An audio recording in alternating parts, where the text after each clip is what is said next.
गांव में रहने वाले एक धोबी के पास उद्धत नामक एक गधा था। धोबी गधे से काम तो दिन भर लेता, किंतु खाने को कुछ नहीं देता था। हाँ, रात्रि के पहर वह उसे खुला अवश्य छोड़ देता था, ताकि इधर उधर घूमकर वह कुछ खा सके।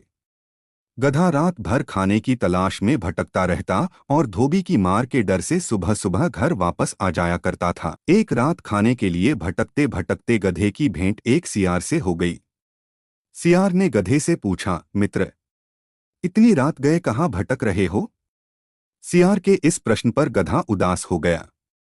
उसने सियार को अपने व्यथा सुनाई। मित्र, मैं दिन भर अपनी पीठ पर कपड़े लाद कर घूमता हूँ। दिन भर की मेहनत के बाद भी धोबी मुझे खाने को कुछ नहीं देता। इसलिए मैं रात में खाने की तलाश में निकलता हूँ। आज मेरी किस्मत खराब है, मुझे खाने को कुछ भी नसीब नहीं हुआ। मैं इस जीवन से तंग आ चुका हूँ। गधे की व्यथा सुनकर सियार को तरस आ गया।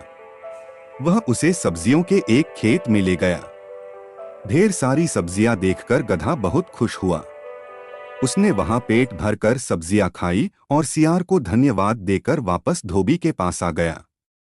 उस दिन के बाद से गधा और सियार रात में सब्जियों के उस खेत में मिलने लगे। गधा शक्कर, ककड़ी, गोभी, मूली, शलजम जैसी कई सब्जियों का स्वाद लेता।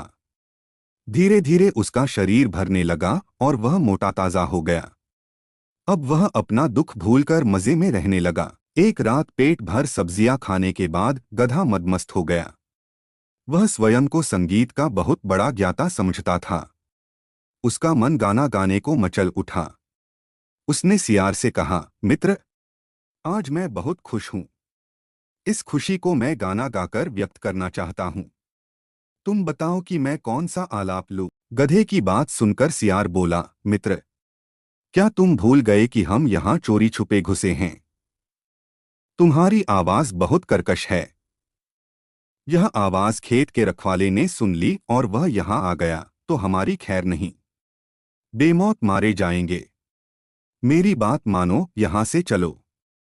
गधे को सियार की बात बुरी लग गई। वह मुंह बनाकर बोला, तुम जंगल में रहने वाले जंगली हो, तुम्हें संगीत का क्या ज्ञान? मैं संगीत के सातों सुरों का ज्ञाता हूँ। तुम अज्ञानी मेरी आवाज को कर्कश कैसे कह सकते हो? मैं अभी सिद्ध करता हूँ कि मेरी आवाज कितनी मधुर है। सियार समझ गया कि गधे को समझाना असंभव है।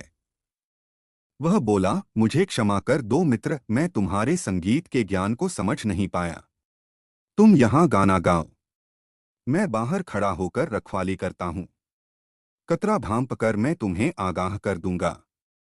इतना कहकर सियार बाहर जाकर एक पेड़ के पीछे छुप गया। गधा खेत के बीचों बीच खड़ा होकर अपनी कर्कश आवाज में रेंकने लगा। उसके रेंकने की आवाज जब खेत के रखवाले के कानों में पड़ी तो वह भागा भागा खेत की ओर आने लगा। सियार ने जब उसे खेत की ओर आते देखा तो गधे को चेताने का प्रयास किया, लेकिन रेंकने में मस्त गधे ने उस ओर ध्यान ही नहीं दिया। सियार क्या करता? वह अपनी जान बचाकर वहां से भाग गया। इधर खेत के रखवाले ने जब गधे को अपने खेत में रेंकते हुए देखा तो उसे दबोचकर उसकी जमकर धुनाई की। गधे के संगीत का भूत उतर गया और वह पछताने लगा कि उसने अपने मित्र सियार की बात क्यों नहीं मानी।